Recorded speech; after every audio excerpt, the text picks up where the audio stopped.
Yo, what's going on, everybody? Hope you had a great weekend. July is golly, just kind of came and went. Yeah. We're chugging on through the first week of August. School's around the corner for K through 12, and of course, university. All the schools in the area about to open up. It's about to get wild, especially in Fayetteville. It's about to get crazy. We For a got week. what? Go ahead. For a week. Yeah. It'll get crazy for wait, 1, 2. It'll get crazy for 2 weeks. Yeah. We've got a pretty this is a good one. We've got Courtney Mims who's going to join us later on. She's going to be here somewhere between 6:45 and 6:50. She's going to spend about 20 minutes with us or so. She has been to practice. She's been, kind of watching, being all around on the in Fayetteville, looking for watching for the next star in the wide receiver room. And well, actually, I don't know where she's been. I don't want to speak for her, but I know that's where a lot of the attention has been. It's about what's going on in the wide receiver room. That's all anyone's talking about lately. So we're gonna touch on all that and more. Tim, how you doing, man? I'm good, man. I'm good. I've been listening to these interviews with the players and the coaches. Have to admit, man, it's getting me psyched up a little bit. Drinking the Kool-Aid? Are you Drinking starting the Kool-Aid just a bit? Is it a Travis amount of Kool-Aid? No. I still have a little bit of fear about Arkansas State. I want that. I've been very honest about that for a couple of weeks now. I have a little bit of fear of Arkansas State, not because I think they're good, but because I think they can be overlooked, and that sucks. Trap game. It's a trap game. Yeah. But once we get past that game, I could be full on Travis Ford, but sober. So wait, do you have what's more fearful? Different set of circumstances. Before we get into all these, we've got a couple of things we want to touch on, and we're going to try and buy a little bit of time before Courtney gets in here. Surely, I know you're more fearful of going to Memphis than you are Arkansas State. Like you're not. I'm really not. I think we take Memphis. I think we take Alabama State. I think Ole Miss probably runs us off the field, right? Wow. But Arkansas State, they're the definition of a trap game. It's a game we have no business losing. Someone's already said, where is it? Brother Tim, LOL, Arkansas State has literally no chance. Yeah, that's the problem. And I'll go back. I've said this at least twice on this show. I'll go back and say it again. Frank Broyles said, I will never play Arkansas State. And the reason is we have nothing to gain, and they have everything to gain. We have everything to lose. They have everything to gain. And he refused to do it for that reason, because he understood. He understood that they're going to come in as high as a kite, like they're cracked out. And you know how hard it is for the cops to stop a guy on crack. Even the police are afraid of a guy who's cracked out. Are you insinuating that people in Northeast Arkansas are doing heavy drugs? Is that what this is? No, but I'm just saying there's no higher game for them all season long than to come into Arkansas with the opportunity to take out the University of Arkansas. There's not a bigger. This is their Super Bowl. This is their playoff championship. This is it for Arkansas State. And for us, we have no business losing. And that is the definition of a trap game. And I know people are laughing. They're like, you're an idiot and everything, but this is the definition of a trap game. And so I just want to get past this one so I can go full on Travis Ford, drunken mess, drink the Kool-Aid, run down the street with my shirt off with a big A drawn on my chest. But I can't until we get past Arkansas State. To be fair, I think 5-6 years ago, what you're saying would be even more true, and I'll tell you why. Because now, if in doing the research that I've done on I'm through my Arkansas State discovery phases. I'm trying to figure out these opponents. They got a lot of transfers, and 5-6 years ago, you got guys that are third year, fourth year players that have had to deal with Arkansas being the big dog in the state. No matter how good or bad Arkansas's been, it doesn't matter. They're still little brother to, so that they've had that time to think about it. Now it's like half their damn rosters transfers. They honestly don't. But their coach is Butch. That's fair. And that's why that story can be conveyed over and over again, because he lives it. because the coach lives it. If it's just another coach from Montana or West Virginia or whatever, and he's coaching Arkansas State, there's no history there. But Butch understands the scenario. Yeah. It's the definition of a trap game. Do I agree with everybody saying we have no business losing? Yes, we have no business losing, and that's the problem. Yeah, that's the problem. So you play Arkansas State after Alabama and A&M, and then the following weekend, well, after Arkansas State, you've got to go to Oxford. So yeah, I mean that's fair. It can be viewed as a trap game. Definition of a trap game. And then after that, after Ole Miss, you go to, I mean, we know by now, we've talked so much, during the talking season, but then you've got Memphis on the road. And I think we know Memphis. Like, we're not unprepared for Memphis, right? So that's the $1 million question. No, I mean, we're not walking into Memphis going, we're just going to mop you. You're nobody, not like Alabama State, not like everybody feels about Arkansas State. I mean, Alabama A&M. Not like everybody feels about Arkansas State. Everybody knows like Memphis is legitimate. I mean, we're going to talk about it in a minute. The rankings are there. They're ranked higher than we are. Yeah. I mean, so we're not going to overlook that game, I don't think. You guys, not the same kind of trap game. Thank you so much for being here. Make sure you like, share, hit the subscribe button if you're new here. The channel is growing a little bit. We've had several new people come through. We do appreciate you. Hey, listen, we're going to say things you don't always agree with. And you're going to say things in the comment section that we don't always agree with. And he and I are not always going to agree, or Travis for that matter. If he were here, I'm sure, so that's okay. As long as we can have the conversation. You guys know that's how I roll. That's how I've always been. I had someone just a couple of weeks ago. I think we talked about it on the last show, actually, how someone wanted to unsubscribe because they felt like we were too negative. It's like, no, we're kind of just calling it like it is. But you're right. We don't know. That's the thing. Nobody knows how good or bad this team's actually going to be. And who knows about Arkansas State? I will tell you, I do disagree. And I do think Arkansas should be able to handle Arkansas State. But the fact that it is, and you're not wrong about it being a trap game, that does concern me just a little bit. Shout out to July Patreon supporters. That list will be sent to me by Patreon tomorrow. And we'll do the card spins. If not tomorrow, sometime this week. We're getting ready to go back to school like everybody else. The Hudson household, it's going to be a little crazy. So grant me a little bit of time, but I should be able to do that spin hopefully tomorrow for the cards. We've got some awesome cards we're giving away as we always do. But for the month of July, I mean, we've got autographed Jarius Wright. Ryan Mallett is a part of the giveaway for the month of July. If you're a legendary status member, man, we're doing this every month. 2 to 3 autographed cards per month. That's just for being a legendary status member. Obviously, it's not guaranteed. You got to spin for it. We've also got an autographed Mason Jones as well that we're giving away. So Mason Jones is like the most requested autographed card, which is a little bit surprising. I mean, that's early Eric Musselman era player there. So, but anyways, I reach out to whoever I know who's got some cards. And they either ship them to me or whatever, or I'll go to some places here around town that has some stuff. So I do whatever I can to get these cards out to you guys because I know you really dig them. So also, shout out to Direct Service Overhead. Speaking of Travis, the Garage Door Company, same-day services, quality parts, affordable outcomes, better than best results, baby. 501-244-3667. Again, that's Direct Service Overhead, the Garage Door Company. Where is Mace is the GOAT? Yeah, he is a frequently requested. That's got to be one of the most requested cards. I mean, there's like 7 or 8 of them, but he is one of the most requested. What's up, Paul? How you doing, man? Thanks for being here. Again, make sure you guys like and share and subscribe if you haven't already. Shout out to Patreon supporters. Again, the month of July, we'll have that finalized tomorrow. So all right. Well, let's talk about this AP top 25. I don't know if you guys saw this.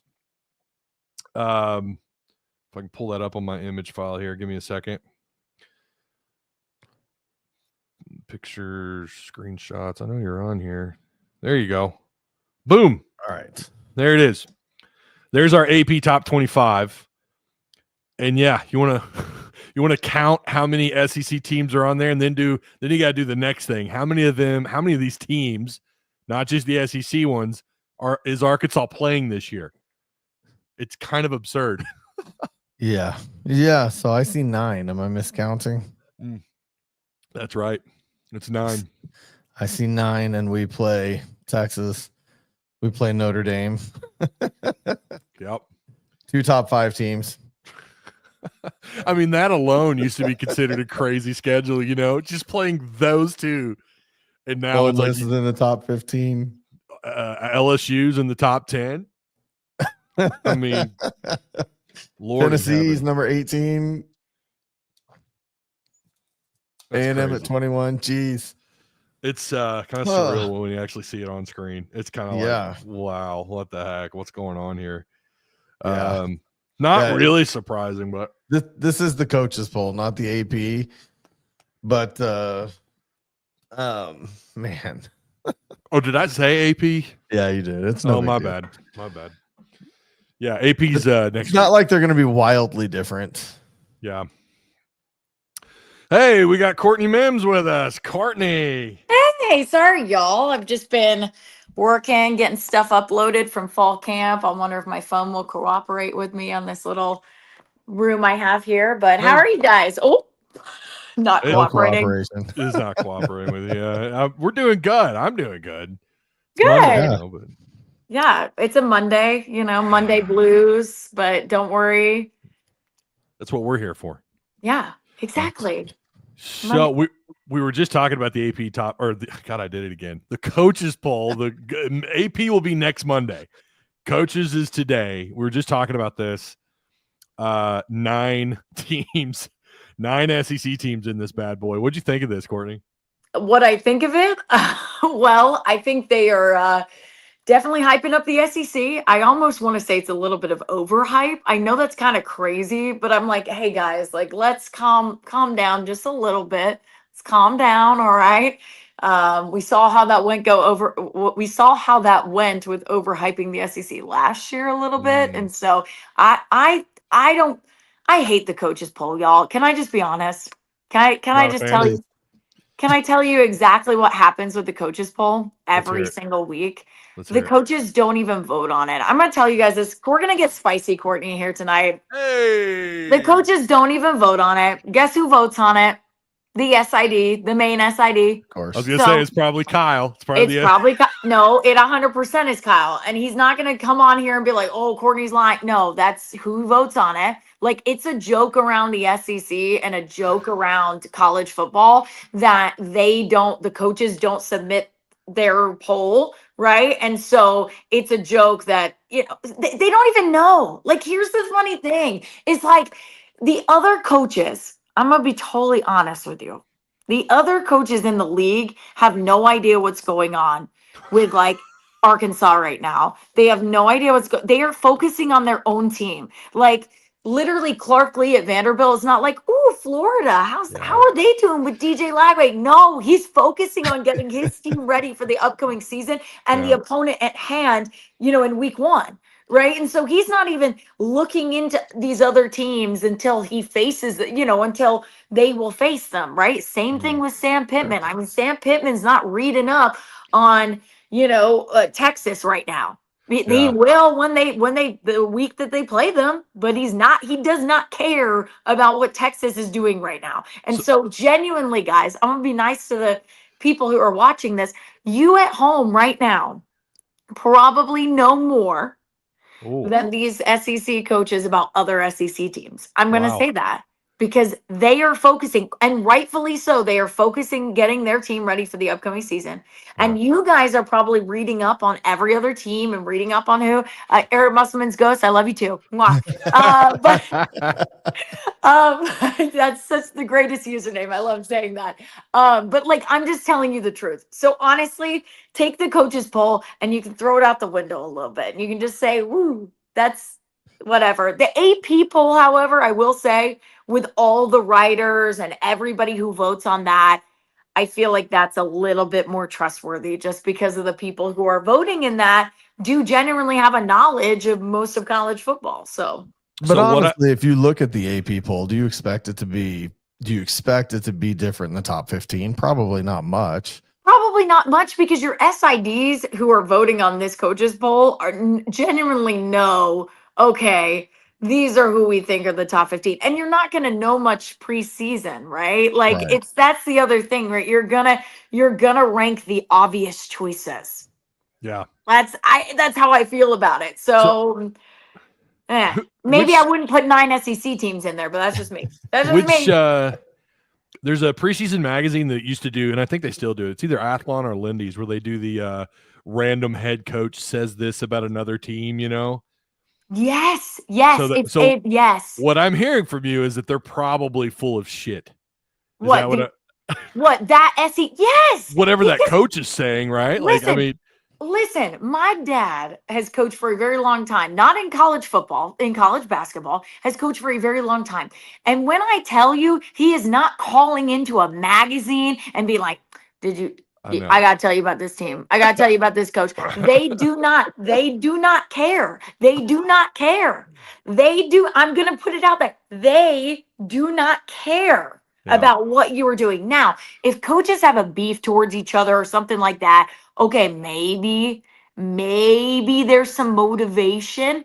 Sometimes coaches will drum up like drama and things like that because they're trying to get something out of it, right? Yeah. And so it's like, okay, I have a vested interest in putting this quote out here because I want this job and this is going to make me look better or whatever it is, you know? Yeah. It's like, or the agent. This is the crazy thing, y'all. I'm really like, pulling back the curtain tonight. I don't care anymore. This is Courtney not caring anymore. Bring it on.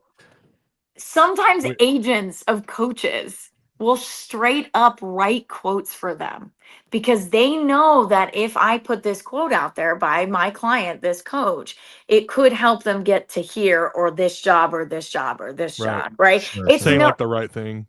Exactly. And so they'll put out a quote from their coach they represent, which may have not even been said by said coach, but they're like, it'll look good. It'll look good. It'll do this. It'll drum up interest or whatever. And so some of the quotes I read, I'm always like, was this actually said or who put this out there? You know? Yeah.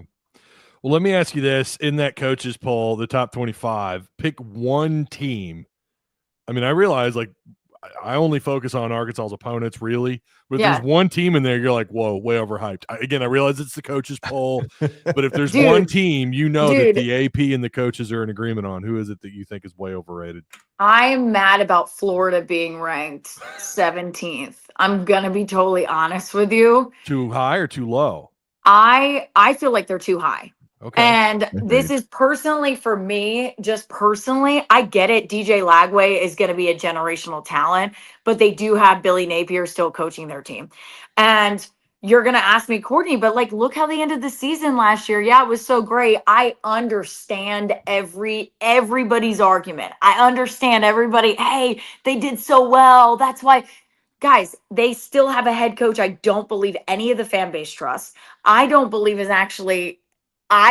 think is the answer for Florida. That's just personally me. And two, go back and look. If you followed any of Florida football last year, and I was just having this conversation with somebody who asked the same thing, who was like, what do you mean Billy Napier and blah, blah. I was like, go and look at Florida football last year and all the content coming out of their fall camp about how good DJ Lagway is and how awesome DJ Lagway is and how much DJ Lagway should start over Graham Mertz. Okay. Go look at all that content. Right. And then you have the first week of the season and you get it. Like they start off the year and it's a tough schedule already. They're facing Miami. Okay. I get it. You go with the guy that you trust, right? You go with Graham Mertz, you go with the guy, and his numbers in 2023 were not bad. So it's like, okay, you go with the guy you trust. But I question very heavily what would have happened if Graham Mertz did not get hurt, because I genuinely don't know if Billy would have played DJ Lagway over him. I just don't know. And people are like, no, he would have lost his job. And I'm like, I cannot say confidently that would have happened. And so I even think, I think at one point you have to turn around and go, all right, I would have played DJ a lot sooner than he did. Yeah. And I wonder how much of that was I'm stuck in my ways. I'm going to play the guy that's been loyal to us. I'm going to play the guy that has experience and not a true freshman. Or do you go, okay, DJ Lagway's a generational talent and Right. we're going to play him because he's the better option? I just don't know what the thought process there was. And so this is why I don't trust Florida. Everyone's going to overhype him. Everyone's going to say DJ Lagway, I get it. I understand, guys. He's so good. But don't overhype him. Don't do it. When they start winning some games this season off the rip, fine. But DJ Lagway right now is dealing with injuries and stuff. And oh, he's not throwing today because of this. And he's in a boot and blah, blah. Okay, if DJ Lagway's who you're gonna end all be all on, I don't know how high I would rank Florida. So maybe 17th is a good spot for them, but I just saw that and I went, okay, all right. Hey, All right. I know.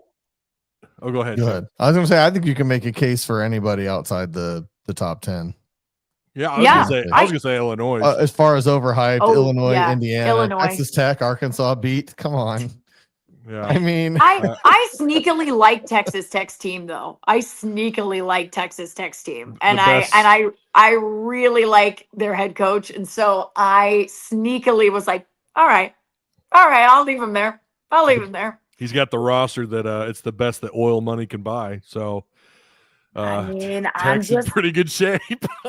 Sorry, maybe that's a little biasy is that I'm like, all right, well, maybe we'll leave him there. But you're exactly right. Like Illinois and Indiana, you're just like, Yeah, Indiana too. Yeah, and those Big Ten schools who they keep telling us that they've passed the SEC, and I'm like, yeah. Have you seen Indiana's schedule? Have you seen Illinois' schedule this year? And if you look back on Illinois last year, they beat teams like they beat a ranked Nebraska team that ended up being fraudulent. And they beat a Kansas team that was somewhat fraudulent. And then they lost all their other ranked games outside of Michigan, who was fraudulent. So like, I just, they got blasted by Oregon. They lost to Minnesota last year. I realize they've got some interesting pieces back and whatnot, but I just think Illinois I would put them in the top 25. I wouldn't put them there though. I wouldn't put Illinois at 12th. No way. Maybe down lower, maybe like 18, 19, 20, maybe somewhere in right on the cusp there, or even in that 20 to 25 range, Right. Yeah. Well, hey, I know. So you got about 15 more minutes or so. Oh yeah, sorry, I've been on a tangent, haven't I? Sorry, no, guys. you're good. We You're got good. I love spicy it. Courtney tonight. Where she was like, Florida's overhyped. Everybody, Hey, though, kudos though. I mean, that's your team, and you're saying like, no, they're overrated. Because everything I just said, I am a firm believer that Billy is not the answer there. Sorry, everybody. Sorry. I could be proven wrong. But I just didn't like how last year went down, and everyone wanted to forget about the first half of the season because they look at the back 6 games and they go, "Wow, oh my gosh, Florida really turned it around." I'm like, guys. Well, it's okay. Let's talk really quick. You've been going to practice. Mm-hmm. Antonio Jordan has been the talk of the town. Mm-hmm. And it's not just Tim and I were talking about this before. It's not just like Pittman bringing him up. It's like the strength conditioning coach, the other receivers. Yeah. I mean, it's absolutely wild. So I actually do have this video really quick. If I can play it, it's about 2-3 minutes. I'm going to try and hurry up and get it going if I can find it. I just how can you not talk about him? Like me and Mike were talking about him in summer, and I just feel like people did not really comprehend how talented this guy was. I really, really don't. So this is a collection between Pittman and just wide receivers coach you're talking about Antonio Jordan. Coach, any wide receiver catch your attention today? Yeah, there were several of them. Antonio Jordan made some really good catches. I mean, he's hard to cover because he's so tall and he can run. You look at him, you're going, there's a big target that we hope you can run and all that. We knew he could run. He showed that today. He was good in one-on-ones as well when they were playing man coverage on him. But he showed out. We've got some guys that can run. Andy Jean did a nice job there, and Jalen Brown can run as well. So We'll ask Sam about specific players, but sometimes he just brings up Antonio Jordan without us even asking about him. What has stood out about him, and is he going to be able to help you this year? Yeah, it's hard not to bring him up. Throughout the recruiting process, getting to know him and everything, he's such a great kid. And the thing that stands out is he loves the game. I mean, more than anybody I've been around as a freshman, just his love for the game, his hunger to be coached. He's already been coached great in high school. His technique at the position is way further ahead than most high school kids coming in, and it goes to the Warren coaches down there. They get the receivers ready technique-wise, and now he's just like a sponge. He wants all the information he can take in, as he really wants to play this year. And I think talent-wise, he can definitely help us on offense this year. And it's fun every day turning that video on and watching the plays he makes, because one time a day he makes that wow play where you're like, man, this kid is going to be special.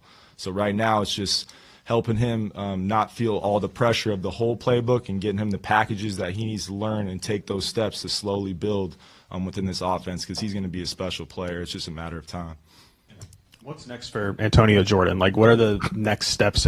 So again, this is later on in the press conference, someone else bringing him back up. We can shelf that for now, but I wanted to get your thoughts. Have you had a chance to watch him much? You just kind of want to what are you seeing out of him? Yeah, I mean, I haven't gotten a chance to watch him. He's caught our attention over, like, literally it was maybe, when was it? I'm trying to think of the exact moment where we kind of said, okay, this Antonio Jordan is for real. Somebody had sent us a video of him, and it was from high school. And I was just the catch he made it was triple coverage on him. Yeah. And he just leaps up like Superman, y'all, like Superman, above all of those other, all of the defenders. It was like, it must have been 3, it might have been 4 around him. Leaps up, grabs the ball, goes back down on his side. It was so athletic. It was crazy. And I wish I had the clip, because I don't have it here, but I'll have to share it in the Tusk Talk. If, maybe that's a teaser, I can share it in the Tusk Talk. But somebody texted that to us, and they were like, this guy is really, really good. And we were like, yeah, who is that? They're like, Antonio Jordan. He's coming in fall. You haven't seen him in spring. So Mike and I started down this rabbit hole, basically, of like, who is this kid? We know he's from Warren. Like, who is this guy? And we basically were on this like hunt to find video of him. And I just ended up giving up, because I was like, there's not much highlight tape out there on him. There's just not much. And so I called up a buddy of mine who works in Little Rock, and I was like, hey, why is there nothing on this guy? And he was like, because he doesn't care about video, doesn't care about a highlight tape, does not care, literally does not care. He said, all he cares about is playing football, going to Arkansas. And so he did not go to any 24/7 camps. He did not go to a rivals camp. He didn't do any of that. So he's a 3-star, right? And that's what most services have him ranked around, a 3-star. He is not a 3-star. I'm just going to tell you guys that he is not a 3-star. But he didn't go to any of the camps that allow you to get seen and become, ranked higher in those ratings. And so he just said, nope, don't need it. And I think you saw it on social media on Mike's post. I can't remember. Who was it that commented back to him? Who was it that commented back to Mike? I'm dying now. Someone could bring it up. But one of the former Warren receivers. And he goes, Oh yeah. I did. It was Greg, right? Yeah. Okay. Okay. Thank you, guys. I was just like, was it him? And I just couldn't remember. Yeah. He commented back to Mike, and he was like, we don't do tape. We don't need camps. We just ball. That's what we do in Warren. And so flash forward, right? Me and Mike are very excited to see this guy. And I'm like, maybe maybe it's just too much hype. Guys, I'm holding my breath. I'm like, maybe he's just, maybe they're just excited because he's an Arkansas kid. No, I'm not joking with you. We get into the second period, and they were like, okay, you can't film this because it's like a live ball period. And, you know what it is, Ty. They're going through the plays and everything. Yeah. And he's going up with a 3s. All right. And so we're like, okay. But we weren't even allowed to film this part, so I'm just going to describe it to you the best way I can. I know all He about runs that. he runs a route. What? Sorry. I was gonna say I know all about that. The Yeah. periods we can't film. Yeah, so we can't film this, but I get it. They're running plays. It's fine. Yeah. So he runs a route, and the ball gets thrown to him, and again he's double teamed. He is double teamed. I was like, I mean, goodness gracious, those DBs on him were just suffocating. I was like, ain't no way, ain't no way. Yeah. He goes up again, makes the catch. Even it's like he turned and he went straight through him. And I mean, if this was a actual game, it would have been yards after. He would have been gone. Like there would have been. I was like, oh my god, he would have just lit things up, gone. I mean, he might have scored for a touchdown if that was the case. I mean, I just don't think those DBs really understood. They were like, oh my god. And so that was the threes. I get it, guys. It's the threes. I get it. But every day I feel like we go in and like Ronnie Fouch said, he makes a catch, he makes a play that you're just like, that's pure talent. That's just, you cannot teach that. That is just pure. I love the game. I understand the playbook and I'm gonna make a play. And so to me, he is everything you want in a wide receiver. And I think somebody even commented this. He's fast, he's tall, which is huge for Taylon Green, right? This wide receiver room shrunk a little bit. It did. And sorry, Taylon likes to throw to tall guys. He's a tall guy himself, So I think that helps Antonio Jordan's case for playing time, but he's tall, he's fast, he's got great hands, great field awareness. I mean, it's like he just knows where the ball is at all times. And I'm like, that you can't teach that. Ronnie Fouch was talking about it. You just can't teach that. And so his technique looks good for a freshman. He has really, really impressed me. I mean, guys, I'm going to tell you right now, he needs to be playing. He needs to, I don't know if it'll be starting. I hope so. I would like to see him starting because I think he's just that good. He's just that good. So, and again, this, like you said, I mean, it is Warren. And those of you who know a thing or two about Warren, I know Courtney does, and they're only responsible for some of the best receivers to ever play at Arkansas, and Jarius Wright was one, Chris Gregg was another. Of course, you fast forward to Treylon Burks. I mean, they are wide receiver I guess, of high school. They need to be. They need to be. Yeah. Somebody put a wide receiver on them. Like somebody give them that title because they need to be. It's crazy. And it's like that's not the only player they put out as wide receiver. Again, I mean, Chris Gregg obviously played tight end, but they just I don't know what it is. There's something in the water. It's Warren and like Greenwood, Arkansas. Like these two just kind of random places in the state that just produce talent. Hey, good coaches. I really am going to tip my cap to both of those coaching staffs because Absolutely. they are good coach. They are well coached, right? They come in and it's not just, hey, they have great athletic talent. Sure, that's awesome. But they've also just been coached incredibly well so that they don't need, like he said, like Chris Gregg said, you don't need camps when you come out of Warren High School. Like you do not need it. That we are good with what we do here. I mean, seriously, and I'm not trying to hype, guys. Literally, I've been going into this season like this. I'm like, all right, prove to me you can do this. Prove to me you can show us what to do. I won at one point. That first catch he made, me and Mike looked at each other and we went, oh my gosh. Yeah. Like this kid is for real. And again, we only get to see 20 minutes. So, hey, if Monte Harrison's making catches like that, if Omega Blake's making Raylan Sharp, you go down the receiver list. And if all of those guys are doing other things in different portions of camp, we're not seeing that. I just have been incredibly impressed with the portion we are able to see. It's like, okay, what's Antonio Jordan going to do today? Because we're going to see something. Well, he's certainly been the draw. I mean, there's no doubt about it. There's people that are just like following him around, and he's getting this superstar status. And I'm going to say this, and again, I agree. He doesn't have the 4-star because he didn't camp.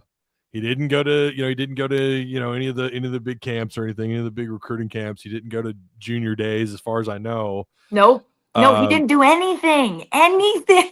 I've never Dang seen it, a Courtney. Why do you have me drinking the Kool-Aid? I've never seen a 3-star get this kind of like exposure. And by the way, he wasn't here during spring camp. So No. it's not as if he had all that time to absorb the playbook. And we also have to understand something too. And this, I used to talk about this years ago. This is a hell of an adjustment for a 17, 18-year-old kid. Yep.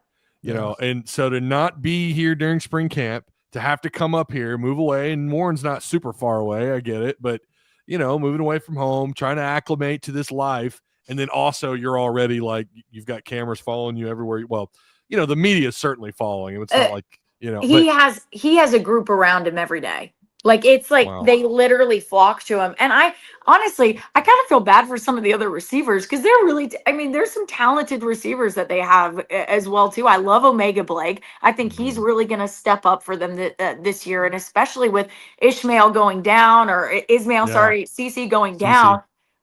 The Omega Blake looks to be the next guy in that room to be that guy, right? I mean, if you just look purely on what we've seen, I mean, that's the next one. So I kind of feel bad that we're just not paying attention to some of the other guys maybe as Yeah. well as we should have. It's just when you have a talent like this, I mean, it's like you have to look at it. It's just like, oh my gosh, we haven't gotten to see this guy. Mhm. And this is it's just so exciting, especially that he's from Warren. I mean, that's even better. Yeah, The it's fact that even the it fact is. that he's just like all in on Arkansas. Like he's Yeah. like, I don't want no money.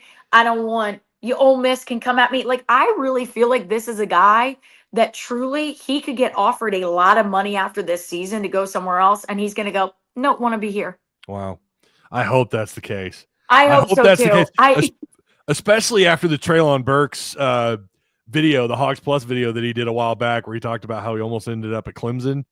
And I was like, no, I thought you were a diehard Hog, brother. What are you talking about? No. I wanted to ask you about Andy Jean really quick. Okay. He was a late addition. He was a spring portal addition. A little bit of talk about him too. And just really quick before you have to head out, have you had a chance to watch him much? Just a little bit, a very small, brief portion. Again, I kind of feel bad. This is where I go into I kind of feel bad for other receivers because it's like Antonio Jordan steals the show. And you're like, oh, these other receivers are making great catches and doing, I've seen him make a couple of catches that you're like, nice, great. But it's nothing that's like eye popping or you're going, oh my gosh, that's like the coolest thing ever. And some of that is just what we get to see, right? And you know this time, you can explain this. When we're watching those indie drills, right? They're when Talon and KJ are up there and they're Grayson and they're passing and they're doing all of those different things for the receivers and for the tight ends and doing option drills for the running backs as well. And so when they're doing all of those things, it's like you're gonna catch those balls because there's nobody out there there's no defense. We're just watching them run the routes. We're just watching them make the catch. It's kind of why I was ticked off. I'll be honest with you. It's kind of why, if you saw in the Tusk Talk Discord, I was a little ticked off today because I was because I was over with the tight ends today, and let me tell you, Talon was throwing dimes to them, dimes. And they were dropping the ball. And I'm like, there's no defense out here. No, these aren't contested. These just make the catch. Make the catch. And it's like, so I was saying that in my head, and I was like, I'm gonna yell this at these guys. And it was one of the coaches that went, you shouldn't be dropping these. These are beautiful balls. These are beautiful passes. You shouldn't be dropping these. And I went, he said it, not me. He said it, not me. Because you did talk about it in Patreon. I saw where you mentioned it. Oh yeah. Oh wait, was I not supposed to give that little tidbit? No. Have at it. No. Okay. But join Patreon. Okay. yeah, join Patreon. Join Tusk Talk Patreon. You should do it. Not just for the cards, but for the stuff that Courtney says in Patreon chat. It's great. But there was one player that you had mentioned, right? Did I read that wrong? That was one. No, it was Platt. It was Platt. And and honestly, I was shocked that Andreas Poshka was dropping some as well. He redeemed himself at the end. He was going back out there and he redeemed himself with a couple. But again, I mean, they're just great passes. Just catch the ball. I don't know what so that made me kind of nervous. But again, we're only seeing a portion. So I don't know if the tight ends like later on that day, later on that day did something. And I know Marcus Murdoch, I feel you, because those do turn into turnovers. And so Yeah. it's like, it's like we want to cut down on the turnovers, right? And so this is where I kind of get interested of like, was it Sam or Bobby talking about going to 12 personnel? It was Sam, right? Uh, Was it Sam at Media Days? I think it was Sam. Yeah. I'm pretty sure. The tight end coach actually talked about a little bit on. Did he? He did too. On day Yeah, two. I saw that. He did. Okay, that's Yeah. where I wonder like how much they're gonna do that this upcoming season. Because just from today, I'm like, no, the wide receivers look like no, we don't need I don't know. And now I will say as well, they did all well blocking, so it's also like okay, go to 12 personnel, have them more involved in the blocking. But again, thank you, it was Sam. I appreciate it, but I just wonder what they're gonna kind of do with that tight end group. I just that's what I'm kind of curious. I'll tell you what, I'm balling out with him on EA26. I'll just say that. Well, that's great. Who? Platt, Which guy? Platt. Platt is. Oh my gosh! Oh man, he catches everything. Rohan Jones today. is really No, I'm good. just. Yeah, not today. Yeah. And listen, I only saw him. He only had, in the indie drill I have, you only have like 5 minutes, right? And so they rotate through all of them. And so I think he only had 3 targets in that time, if I'm counting correctly. And I think he dropped like 2. So it's not crazy, guys. It's not crazy. It's just, it was just a little stressful. I know we're going to get someone that's going to come along and say it's the first week of camp and so on and so forth. And that is fair. And they have been going through summer workouts and all that. I get it. But no, I mean, that's the thing that they need to work on a lot from a year ago. And I hate to say this, one of those players that was known for dropping a lot of balls is not on this roster this year, but drops can be contagious. So that is something that hopefully they just get better at through the rest of fall camp. Don't want to hear more about that. That is not something you want to. And especially when it's like you're not going up against the defense. You're not. You're literally just running the route. Taylor's throwing to you, and that's it. Like you're playing a game of catch. I know that seems a little like mean of me to say, but it's like when they're perfect passes, I'm like, catch the ball. Yeah. Well, you can't catch it with no coverage on you. How are you going to catch it when somebody's on you? That's what I'm saying. So I'm not trying to freak anybody out, guys. Please don't be freaked out. I mean, please don't get stressed with me saying that. I was just with them and watching that today, and I was going, ooh, okay. Ooh, like let's not do this. And when you have to go through your video and actually, because I try and give you guys some nice stuff rather than like the horrible. And I try not to embarrass too many players and put like drop balls in there and drop passes. But like today I was like, ooh, there's a lot of these. Like there's a little bit more than I think I realized when I was out at practice. So yeah. And to be fair, like, I know that there are family members that watch this show, and I've had some message me. It's been a minute, but like, get your facts straight. I've had that one before. But it's like it was like 3 or 4 years ago. It was and I was like, oh, all right, okay, cool. It was a cousin. It was a cousin of a player who did not contribute much anyways. So I don't know what his beef was, but you don't want to embarrass anybody, and that's not what anyone's trying to do. We're just Courtney's reporting on what she's seeing, and that's fair. That's fair. And listen, when an assistant coach says something, right? Because you're sitting there watching it. I was like, look, I'm not going to say it, but I'm like, oh, Lord. And then when an assistant coach turns around and goes, guys, these are great passes. Just catch the ball. You're like, okay, I'm not crazy. Like, this is a little more than normal. And then this is, I'm going to chalk it up to shaking off the rust because that's a sign of things to come. Then I see bagheads coming out week 3. Oh man, if you're seeing bagheads by week 3, Sam won't last the year. I mean, No, he won't. He really won't. I was talking today with a national college football show that we're launching off the grounds here. And so I was talking with them. They cover I was talking to some hosts that cover Alabama and Auburn and somebody that covers Texas, and we're all round tabling, right? And I was explaining to them kind of what the season would look like. And I kind of said, look, this season could go one or two ways, right? I feel like if Arkansas goes in and beats Alabama A&M, and I think I've said this in the Discord, beats Alabama A&M, crushes them, beats Arkansas State, crushes them, says, bye Butch Jones, this is your Super Bowl, and we, made you cry kind of thing. That sounds horrible, but you got to do that in order to shut up those people. And I said, and then you go to Oxford and you beat Ole Miss, you start off the season 3-0. I think that truly, if they can start off the season 3-0, I really, really think this is a team that can win quite a few games this year. That maybe 8 games. I'm gonna say that. That's my prediction. If they go 3-0, I think they can win 8 games. If they don't, then I'm really interested to see how the rest of the season goes. Well, there's some, and that's, I don't know that I necessarily disagree with that, because that means you beat Ole Miss on the road. Yeah. And if you're beating Ole Miss on the road, then yeah, I think 8 wins would absolutely be within reach. You can go toe to toe with some of these other SEC teams as well, that everybody right now, and this was a great point that was brought up on our round table, right? This is a great point. We're talking all about all these teams and this coaches poll and how everybody right now, if you go to fall camps everywhere, even if you go to Alabama, they were talking about Alabama specifically and their situation. What's Alabama coming out and saying? We have the best team ever. We have the best wide receiver group. We have the best QB. We have this. Everything is great. Everything is awesome.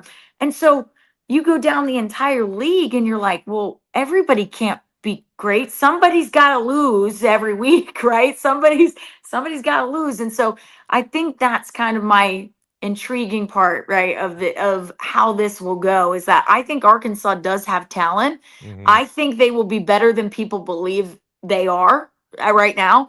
However, I think the beginning of the season is crucial. And I don't know, I don't like an idea of where they lose to Ole Miss and Oxford, because I just think then you start to think, okay, well, can we win an SEC game? And all these thoughts go into your mind, right? And you're like, the schedule's only tougher from here on. It's like that Yeah. kind of thing where if you start off 3-0, you have a lot of confidence. You're like, we're 1-0 in the SEC, And so Yeah. that's where I think for this team, it can make or break them. That's Yeah. what I think. I know that's crazy, but I really think it hinges on, hey, if this is a 3-0 start, this team can do some damage. Yeah. She missed the first 10 minutes of this show. She thinks Oh, what no. she just said is crazy. Yeah. Oh, okay.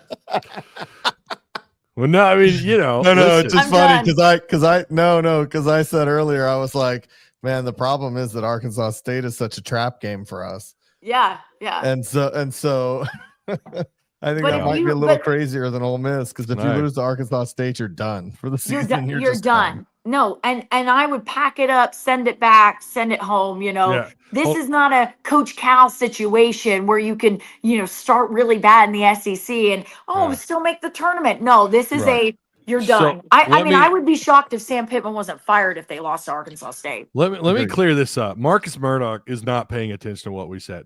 Oh no, okay. Marcus is saying that where do you see 8 wins? And I don't think he heard what you said. If Arkansas Okay. could start 3-0, if they that start 8 3-0, wins could be in the picture. If Yeah. they If start Ar- off 3-0. Yes, if they start 3-0, and I'm not saying they'll win 8 games if they start off 3-0. I'm just saying the path looks to me of like, okay, this team could actually do it. This team could. Not saying they will, because I get it. The rest of the schedule isn't great, but I'm talking about the mentality now. We're going deep into to coaches' minds here, and like if you talk to any coach, they'll tell you something similar. Everyone's talking about how hard this schedule is, right? They don't even have a gimme in Alabama A&M, right? I just talked to Alabama people, and they're like, yeah, they're saying Arkansas State might be easier than Alabama A&M. We're like, what? Okay, all right, well, Wow. great, wonderful, thanks, that's wonderful. So there's like really even at the beginning of the season, hopefully you go in, you crush Alabama A&M. You should, right? You should. You should. What's the line? Like 40 points? It should be. You should go in and beat them by 40. Okay. Yep. So you should go and win that game. All right, you're feeling good, 1-0, but it's only Alabama A&M. Then you go into everybody's Super Bowl, who's an Arkansas State fan, a Red Wolves fan, and no hate Thank if you. you are, that's great. But if if that's your Super Bowl, awesome, wonderful. But you go into a hostile environment there in Little Rock, which I think it will be I think it's going to be kind of crazy. I think it will. And so you go into that environment, right? And you have so many fans who are excited about it, but you have some Red Wolves fans that are also been waiting for this matchup for a very long time. And so you go in and you shut them up. You beat them by 40. I think the line today was 35 points on that game, or 33 and a half. You go in and beat them by 40. Great. Now you're feeling really good. Okay, this is my logic, right? Then you go into Oxford and people are going, Ole Miss is better than you. Ole Miss took your players. Ole Miss this, Ole Miss that. Okay, you go into Ole Miss, you go into Oxford, you beat Ole Miss. Okay, now you're 3-0. Now there's a lot of people that didn't think you would be here. They didn't. So now you've proved already a lot of people wrong by being 3-0 to start off the season, by being 1-0 in the SEC. And now that rhetoric that you've been pushing all summer long, what Raylan Sharp said today, where he turned around and said, yeah, we're the best wide receiver group. We think we're one of the best wide receiver groups in the country. Right. Yeah. Some of that stuff that you've been preaching, that Taylor Green is one of the best QBs in the country, that all of this stuff, right? It starts to feel real. And then you start to act upon that. So I'm not saying 8 wins is still possible after going 3-0. I'm just saying, for me, I'd change my prediction a little bit of, they're only going to win 5 games this year. I'm changing that if they go 3-0. I think if they go 3-0, they have a really good shot at winning 8 games. More than 8, that's going to be really tough. But I'm like, they could do 8. They could get 8 wins. Yeah. Well, yeah. I mean that tracks if you think if you can go to Oxford in that environment and get a win, you're 3-0. Well, then why wouldn't you go on the road and beat Memphis? Right. Like, I mean, Memphis is not Ole Miss, although I think Memphis is good. And then so that kind of opens up several other teams that you didn't expect in the beginning that you can actually beat. So yeah, I that's what I meant, Marcus Murdoch. When I was repeating to you what Courtney had said and why I agreed with it. And I agree with you too, Ty. I feel the logic on that. Okay. Yes. There's some logic there. All right. The gerbils in my head are churning the wheel. Although I will say, if Marcus Murdoch is actually asking me, right, asking me for my prediction, I've been saying 5 or 6 wins this year for this team. I've been saying, and more 5. Okay. Because I'm like, where do I find 6 wins? Like, he is doing the same thing that I'm doing. I'm like, where do I find 6 wins? So I totally agree with you on that, Marcus. I'm just saying a 3-0 start would really make me reconsider my prediction. Yeah. I haven't put anything in. And by the way, for the record, I don't think they're going to be anywhere near as good as they were last year. I just don't. Jackson Dart, look at what he did. Look at what he accomplished last year. It was insane. Look at that defensive line. Top 3 in the country in TFLs. I think they were first in the SEC in sacks. Yep. They had to replace a lot of it. A lot. So I don't think Ole Miss. So I'm with you that if they could get to 3-0, they could possibly stretch that out to 8 wins. I'm not saying it's guaranteed, just like you said. I'm not saying it's guaranteed. But if you can still, and that's still a hostile environment going into Oxford and winning that game regardless. It's Lane Kiffin, right? It's Lane freaking Kiffin. If you can go on the road and beat him there, then you like your odds of, you feel like you're in a better situation of finding 7 and 8 wins. Yeah. Beyond that, I'm with you too. I don't know where. There's no way. There's no way. I'm sorry. I will say this right now. I love you guys. You know I do. There is no way this team is winning 9 or 10 games. You can put me on the record with that. I don't care what they do in the beginning of the season. There ain't no way they're getting to 9 or 10 wins. Are you crazy? Did I hear you say on the 5.5 you're under? You're under on the 5.5? Yes. Yeah, because I've been saying to more people I'm going with 5. And here's why. And I'll just explain why I feel that way. And hopefully people aren't tired of me blabbing on this show tonight. But I'm just I'm tired. I'm like, here we go. I'm just gonna let it It's rip. good stuff. No, Okay. it's good. So here's why I think 5 wins, because there is so many unknowns about this team that when you replace as many players as they did, and you just have so many questions about how these guys are going to look going up against really, really talented teams. And I'm not even talking about in the SEC. I'm talking about non-conference slate as well. I mean, I'm talking about the Memphis, the Notre Dame, right? Games, because those are really, really talented squads. So no one's not giving them any credit. But I've not seen any of these guys go up against that talent. I just haven't. I mean, you can talk about Omega Blake all you want, but you'd have to go back to the South Carolina days to see anything there. And you're like, okay, that's somewhat, but he did more at Charlotte. So, I feel like you have to see these guys in actual games against top tier power four opponents to Yeah. really get an idea of, okay, can they keep up, can they last? And they just have so many new faces. And I'm not saying not undercutting any of the people they brought in. I think they have talent that can show up and show out and do a really great job. Taylor Green, I'm telling you right now, if he went somewhere else, seriously, I mean, if he stayed at Arkansas, which I definitely commend him for, but I think about this all the time. If he maybe even went somewhere else, I mean, we might be talking about like a Heisman contender over here. Like that's seriously how talented he is, and how much I don't feel like his ceiling was even, he got close to his ceiling last year. So I think that's awesome as well. But I just have a lot of questions. Offensive line, defensive line. It's one thing to see them in practice. It's another thing to see them in a game atmosphere. It's another Yeah. thing to see them against other talent. And I'm not talking about seeing them against Alabama A&M. I'm Yeah. talking about seeing them against an Ole Miss. Really, like I want to see what they look like against another SEC opponent. And so that's why I err on the side of caution with 5 wins, because I look up and down the schedule with all of the question marks I have, right? And I go, where do I confidently say, I can confidently say they're going to win this game. I know heart of hearts, because that's what I do, right? I go down, I go, heart, this gun to my head, they're winning this game, right? Gun to my head, they're winning this game, right?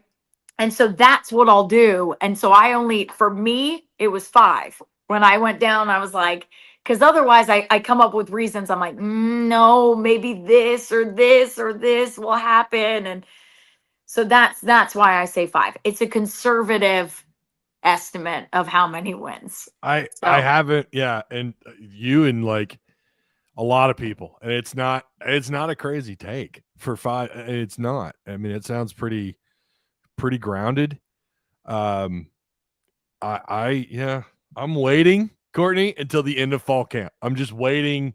I don't know why. I don't know what's possessing me to wait, but maybe you'll have a little bit more clarity. I just know for me, Yeah. it's like, and I say this on the radio show, like I love fall camp. I love going. I just get tired of seeing the same drills over and over and over again, Oh, right? gosh, And yeah. like I just like I'll see these drills and people are like, "How are these guys looking?" And some days I'll like turn to other media members like Mike or Trey and I'm like, I just like can't. I just can't.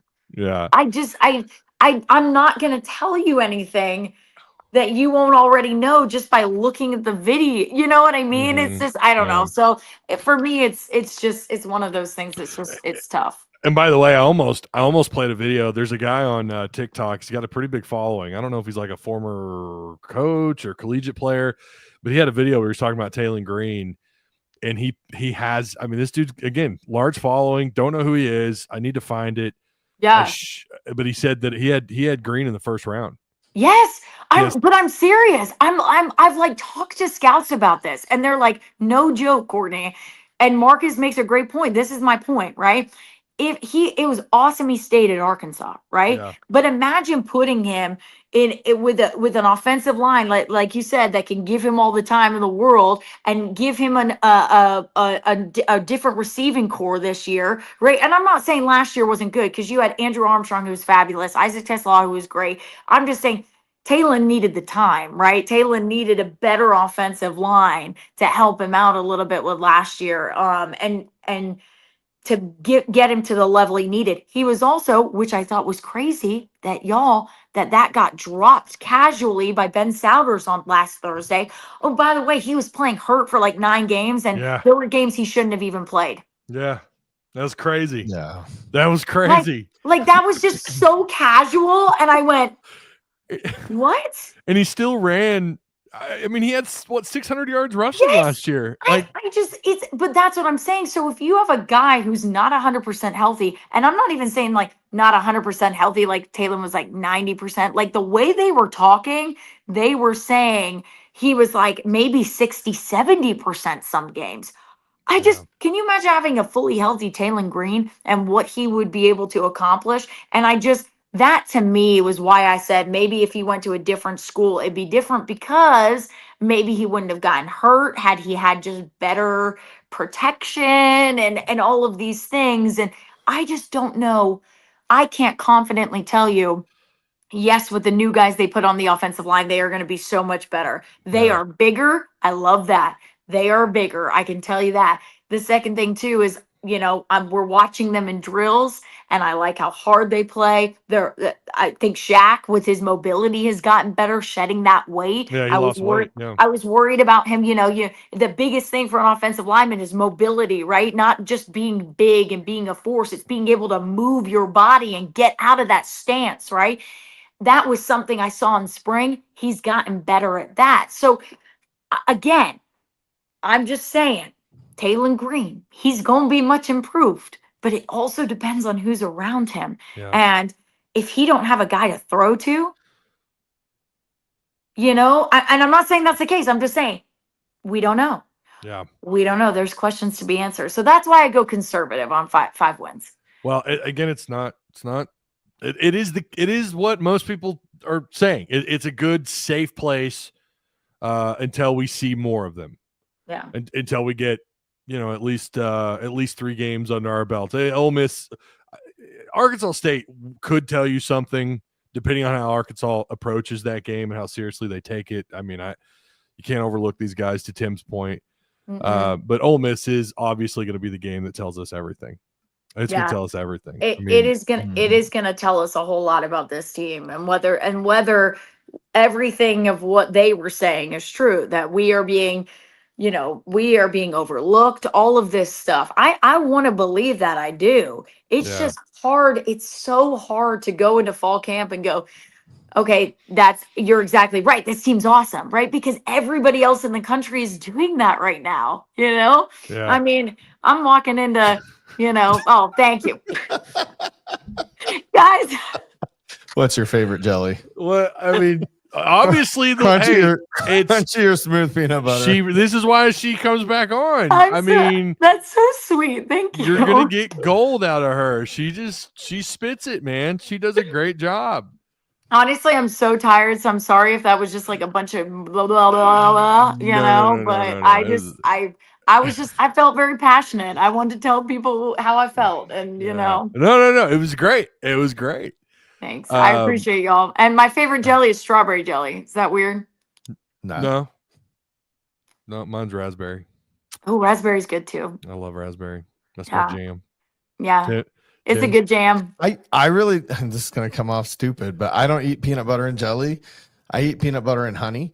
Ooh. I have always had honey instead of jelly. I'm not a big jelly fan. Jelly on biscuits, but not jelly on peanut butter sandwiches.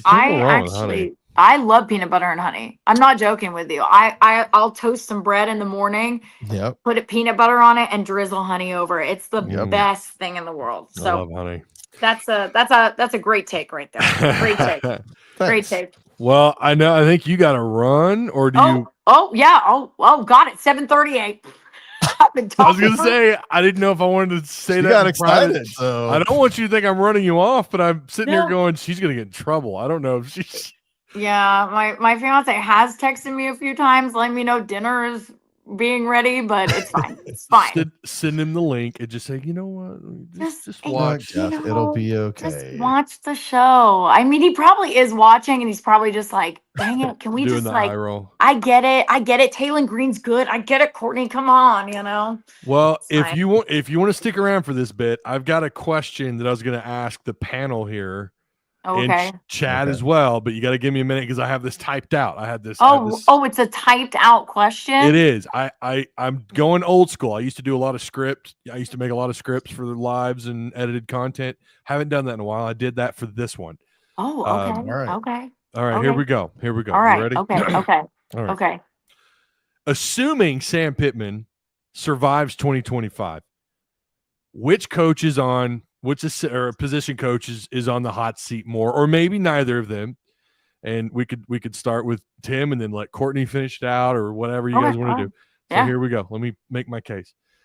Tight end coach Morgan Turner joined the staff in 2023, replacing Dow Loggins. Through a short time here, we've seen plenty of turnover at this position. His fault or not, okay? His fault or not. We've seen Varkey's Gums, Ty Washington, Luke has obviously over to Ole Miss, forcing the staff to rely once again on the portal. At the end of the day, no matter the situation, Morgan does answer to Sam Pittman, no question about that, but he definitely needs Bobby Petrino's approval. And again, not all blame or fault should be put at Morgan's feet, but zero doubt Bobby Petrino demands results. And a lot of you remember that when he was the head coach, and he is in control of this offense. And in Morgan Turner's short time here, for whatever reason, the tight ends were mostly a non-factor, or have been a non-factor in this offense. Maybe that's on Green, or less likely the system. And I say that right here. I say that I explain on the second part here. Furthermore, I believe that the tight ends non-factor in the offense last year held the offense back from being more productive in both the red zone and in overall scoring, which Arkansas, by the way, post-bowl game, that's 13 games, still only ranked 44th in the country in scoring. Tight ends often played a big role in Bobby Petrino's offenses. Look back on DJ Williams, who won the award for being the best tight end in the country, the John Mackey, back in 2010. And one of just two Hogs to win that award, by the way. And then you can go to Chris Gragg's performance in 2011 that helped produce one of the best offenses in the nation, posting 44 catches for over 500-plus yards receiving. The other coach, a lot shorter, Deke Adams. Okay, Arkansas's defensive line outside of Landon Jackson hasn't produced in his time here, NFL talent. Did pick up a good one, though, in Otis. I like him a lot. And the other, I'm blanking on the other guy's name from last year. But with just two defensive linemen drafted in his time as the defensive line coach, the Razorbacks also finished bottom 5 in the SEC in sacks. I think they were definitely bottom 5 also in total tackles for loss. And in 2023, the year before last year, that number of sacks was just a little bit more at 29, which was also at the back of the conference. What do you guys think? Which one is on a hotter seat? Are they both on a hot seat? And again, this is all assuming under the scenario that Pittman survives the 2025 season. And I know, and you have to look at what they have coming back this year on the defensive line. You got Cam Ball, you got Quincy Rhodes, who I'm waiting on this dude to pop. Quincy Rhodes, it feels like only a matter of time. And then the tight end room, you've got Rohan and Platt from A&M. You got Pushka, the senior. But I guess really the question is who's on the hot seat, if either of them, maybe both of them. Tim, if you want to answer it first. I mean, put me on the spot here. Who's more on the hot seat? It sounds like from Courtney's reporting here that the tight ends can't catch the ball to save their lives. So, whoa. But that's going to be quoted in somewhere. Courtney Mims reports tight ends can't catch balls to save their lives. I'm exaggerating. I'm being hyperbolic. Don't put those words in Courtney's mouth. No, I don't know that either one of them is really on the hot seat. If Sam is here, the thing is, the hot seat, in my opinion, fully belongs to Sam Pittman. And if he's gone, they're all gone. So the whole staff, and we talked about this earlier, the whole staff is on the hot seat. But if Sam stays, is either one of them really on the hot seat? I don't know that that's really the case. I don't think so. I do think our defensive performance could, like our expectation of Bobby in year 2 is always going to be year 2 is better than year 1, right? No matter what happens, year 2 is better than year 1. And what we've seen out of Coach T is that we're a very bend don't break, and if we continue to be bend don't break, the defensive staff as a whole, I guess you could kind of say their seat is warm, because we want a better defense than we've put on the field in the last couple of years. But I don't know that anybody's really on the hot seat. If we do good enough to save Sam's job, then I don't know that either one of those coaches in particular is really on a hot seat. Okay. Again, this is presuming Pittman survives. Right. That's why I say that. Yeah. So if he survives, and obviously he's not on the hot seat at the moment, but it would be, just based on kind of what they have both done so far. And I would argue we've not seen a lot, especially out of the tight end room. Little surprised, actually, that the tight ends, it feels like, have gone backwards. But no, I hear what you're saying. Courtney, what do you think? Yeah, I kind of agree. I'm going to be honest with you. I do agree with that statement, because here's the thing. If Pittman survives, sure, he might have some turnover with his coaches, but he's pretty loyal, I feel like, to his coaching staff. I feel like he's very loyal to them. They move on when they would like to move on, and he facilitates that. But I don't think I really don't think he's definitely not firing Deke Adams. I'll tell you that. Deke Adams is his boy. I feel like Deke Adams would be safe. Maybe Morgan Turner, maybe, but I really feel like he likes Morgan Turner. He really praises his work ethic. He praises what he does what he does with that group. Now, if I'm looking this outside looking in, for me personally, I don't know about Morgan, right? I don't know about Coach Turner. I know a lot of amazing things about Deke Adams. I know Deke Adams brings the players over. He does, a whole barbecue session with his D linemen, and they really love him, right? And so when he gets out there, he's so nice, right? How's everybody doing? How's everything going? Yeah. But when he's out in the field, oh my gosh, he scares me. He scares me sometimes. And so he has kind of that attitude, but the players all buy into that. They all love that. Morgan Turner, I don't know the relationship outside of football with them. I don't think, he doesn't strike me as a guy that's going out with hey, come over to my house, let's do barbecue. He doesn't strike me as that, guy that players want to connect with. And that was something, and I'm going to be honest with you guys, that was something that I feel like Ty Washington said, right? That was something that he made a mention. And when I talked about this last year with you, man, this last year, I think we talked about the whole Ty Washington situation. And we talked about DJ's interview with him. And I kind of said, it didn't surprise me, right? It didn't surprise me that was how they were talking about, that was how he talked about his coach. And so for me personally, if I was making the decision, right, and I said who was on the hot seat and I had any say in it, for me it would be Morgan Turner over Deke Adams. Yeah, that would be me, because I think Deke Adams is a heck of a coach. So I will say this: his interview in day 2, I think it was day 2, maybe it was day 3. Yeah, it's day 2. It was day 2. His day 2 interview was kind of weird, because they did ask him some stuff about players, and he's like, "Look, I don't do that. I focus on my tight ends, and that's good." And I just, he seemed very off put by the idea that he should know something about someone other than his tight ends, or have an opinion about the team at all larger than his very small picture, small window of his tight end group. And that's weird. Great. And that's weird, because Ronnie Fouch today is going and talking about everybody. You know, it's like, I mean, he is not, he's not shying away from talking about Taylor Green or any of it. Like, and I know we talked a lot about the receivers with him again, but I just have never felt that way. Like Scott Fountain. Scott Fountain talks about the whole team when he's in when we get to speak to him. It's like I don't understand the whole I'm just focusing in on my group and that's it. Like Yeah. you guys go up against these guys. You don't have an opinion. You don't have an opinion? Yeah. And he was actually that question. It was asked about Antonio Jordan. I know exactly what question you're talking about. They're asking because of his size. He's 6'6", 230. And I think it was Tom Murphy. I'm pretty sure it was Tom Murphy. I think it was Tom. Yeah, I think it was Tom. And he asked the question, and that was his response. Is I was just kind of keeping up with my guys or whatever. I don't remember it verbatim, but yeah, and that would make sense. He's 6'6", 230 pounds, and watching him run routes today, I'm not saying he's slow. He looks a little sluggish in those videos. He looks like maybe they could transition him to tight end.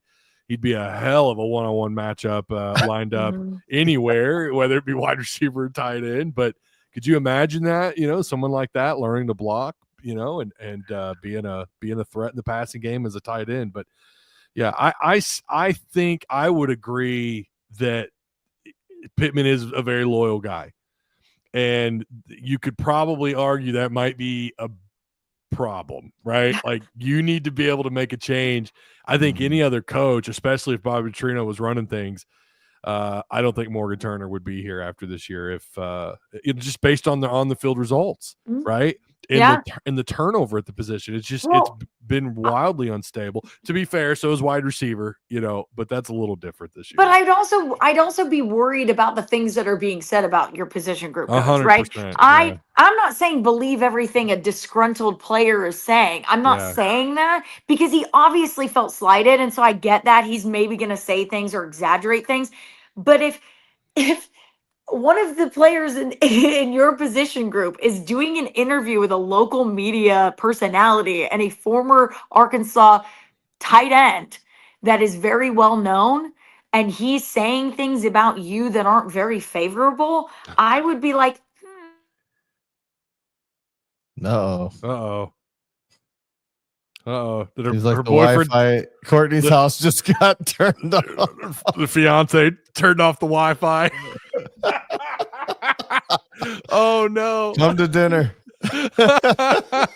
Oh man, she was right in the middle of something good too. She was about to cook. Oh, that's too bad. She's gonna message us in Discord here in a minute. But yeah, I mean, I know you said he said time to eat now. Yeah, where was that at? Oh yeah, right here. He said time to eat. He turned off the router. That's exactly what he did. Anonymous strikes again. That's too funny. Man. Maybe we'll. Well, no, all right, there it is. She's gone. Bye, Courtney. Thank you so much. Yeah, well, yeah, thank you, Courtney, for taking a little bit of time out, a lot of time out with us, and hopefully you're not in too much trouble with your fiance. But I agree with some of the chat. I think Morgan Turner. I do kind of think Morgan Turner might actually be on the hot seat this year. I think he might actually be. I could be wrong, and you guys are right. He's very loyal. Pittman is to his staff, but that tight end room has just kind of been, I don't know, revolving door the last couple of years. And it's not all on him. It's not all on Morgan Turner. Yeah. It's not fair to put that all on him, but she ran out of data. So, all right, before we hang it up, I was going to mention this earlier in the show. The question, the post live chat question, if you want, I think we'll do 6K XP. That means after the live chat is done with, and by the way, we're moving over to Discord here in a minute. We're gonna continue this in the live chat where everybody can chime in and we can have a conversation. We're gonna move that over. It's not in Patreon yet. Right now we're gonna keep it open to the live chat in Discord. But the question for post game or post live is which receiver? Hang on, I actually have it typed out. I want to make sure I get this right. Yeah, get it right. Well, I know. I guess I didn't type it out. Damn it. But which receiver leads this year in receptions? This is really going to be a heavy wide receiver conversation stream, so that's why I had that as the question. But which receiver, who ends up being the lead guy? Who's wide receiver number one? Who's the guy that takes over in receptions, yards, touchdowns? You guys tell me, and that's in post live chat. You could say it here now. That's fine. but make sure you screenshot your pick, tag me in Discord, and you'll get your, what I say, 7K XP. We'll do Wow, 7. We'll do I'm 7K. getting ready to do that here in just a second. So as soon as we're done being live, you do that, screenshot it, tag me in main chat and Tusk Talk Discord, and you'll get your 7K XP. We're also going to do some spins here in just a little bit in the over in Tusk Talk Discord. Make sure you're there. We got all sorts of stuff. I'm being told I need to add more mods. I guess we had someone in chat being naughty. Yeah, and it wasn't me. It wasn't you. I'll have to go back and look at that. It's not easy, you guys, because they've changed your names, and I tried to add mods and I couldn't find you guys on the list. So I'm gonna have to go back and look at that again. But if just tag me next time and I'll try my best. I'm doing like 3 things at once here. Trying to host this bad boy. I do appreciate you guys, and please check out Patreon. That really helps. It makes me not have to go get more sponsors.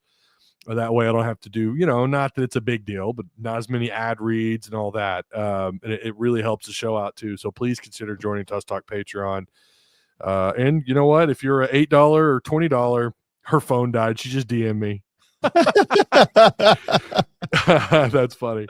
But if you're a $20, if you're a legendary status member, you get a shot at winning an autographed former Arkansas or current Arkansas player card. Actually, I don't think I have any current Arkansas player autographs, but you'll get a former. But you'll get one on Fan Day.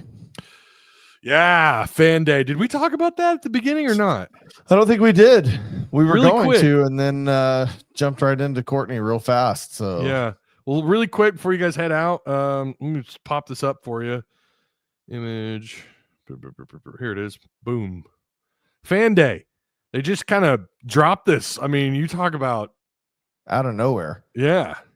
Saturday, August 16th, 3 p.m. to 4:30 p.m. You don't need, I don't think you need tickets or anything. You just show up to the Walker Indoor Practice Facility. They're going to give you a poster, and that poster is the one thing that the players are allowed to sign. You can't bring a bunch of shit. You get a poster when you walk in, and they will sign that poster for you. I'm already getting people asking me to get stuff signed for them. Probably not going to do that, but I'll go down there and I might works quite that way. And no, but I might go down there and get some footage if I can, like maybe film some stuff. I don't know. But yeah, there it is, August 16th. If you go, you might see me there. I'll probably be there, maybe. All right, so we're going to end it here on Tusk Talk with Ty YouTube, and now we're going to move over to Tusk Talk Discord, and we're going to continue the conversation. If you guys, it's going to be an open chat. So we'll see you over there. To everyone who's not able to make it over there, thank you so much for being here. Again, make sure you like, share, hit the subscribe button, all that wonderful stuff. And we will see you on the next one.